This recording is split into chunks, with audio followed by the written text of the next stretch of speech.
I'm charging that this president was the architect behind much of what is going on. I'm charging that the president was not surprised by this at all. I'm charging that the president knew clearly these things would happen. Those are my charges. But here are the facts, and this is from a recently released DOD memo. 3 key goals for this administration. 1, and I'm quoting, development of the current events into a proxy war with support from Russia, China, and Iran. The regime is controlling the areas of influence.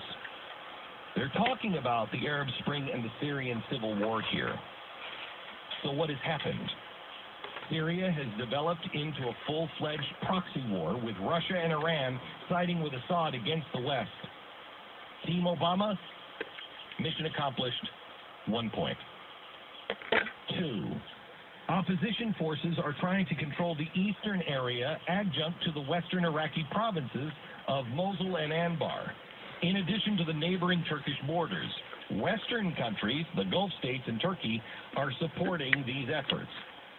So ISIS had not officially hit the scene yet with their caliphate declaration, but the intel community was spot on. But what was the plan? The plan was not to defeat, not to destroy, not to isolate, not to contain, but to harness them and use them for a regime change. We had been supporting their efforts. We know how the opposition force was ISIS. Our policy was actually to support and harness ISIS in order to get what we wanted, which in the administration's own words, we wanted Assad out, and we would use these people to gain that. 3, if the situation unravels, there is the possibility of establishing a declared or undeclared Salafist principality in eastern Syria. This is exactly what the supporting powers to the opposition want in order to isolate the Syrian regime, which is considered the strategic depth of the Shia expansion. Let me translate. The intel community is again spot on here. The undeclared Salafist principality in Syria, what is that? ISIS. They control parts of Syria just like the intel community predicted.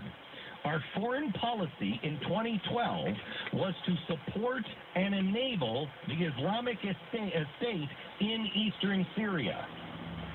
So while they were saying a caliphate was crazy, they in their own intel reports were saying this group of people want to establish their own state, we should support them. ISIS is the fruit of Obama. You know how they say there's no good fruit can grow from a bad tree?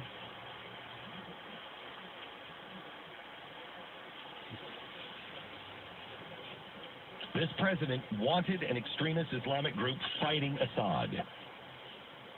And look what has happened. The president has promised that he would degrade and destroy ISIS. Let me back up. This president wanted an extremist Islamic group fighting Assad. It makes the case that he was going to degrade and destroy them.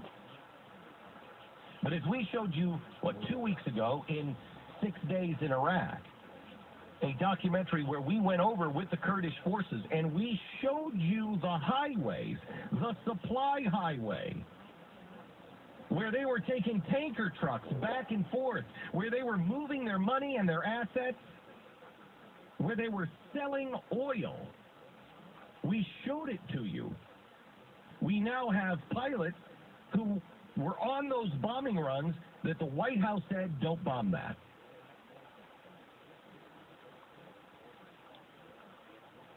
Why? Why is it that over the weekend 355 prime ISIS sites could be taken out by Russia? Why would there be 355 sites left after we've spent a year and a half bombing them? Answer, we're not doing it. Why?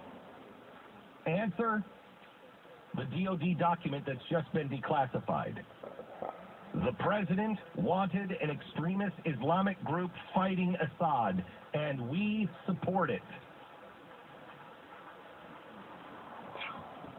Team Obama would have you believe that ISIS caught them by surprise, and we're doing everything we can to destroy them. In reality, they saw ISIS coming. They wanted ISIS to come. Would Paris have happened if we would have destroyed ISIS in the first place rather than contain them, rather than arm them, rather than coddle them? This president sowed these seeds. Sowed the seeds. We are now reaping what has been sown by our own president. Do not allow him to plant any more seeds. I am a guy who has just raised, you are the audience who just did it, $12 million to rescue the Christians who are actually in harm's way. We are looking for homes. This audience has volunteered 12,000 homes, their own homes. 12,000 people in this audience have said, I will take a Syrian family. So we don't have a problem with refugees. We don't have a problem with Syrians. We don't have a problem with Arabs. We have a problem with ISIS members. And I am telling you now, as the guy who has been saying to you, we must not close our hearts to refugees. I am telling you right now, do not take one Syrian refugee that has been, quote, vetted, end quote, by this president, his allies, or the United Nations. Don't do it. Too many seeds are being planted, and they all will grow up to vines that will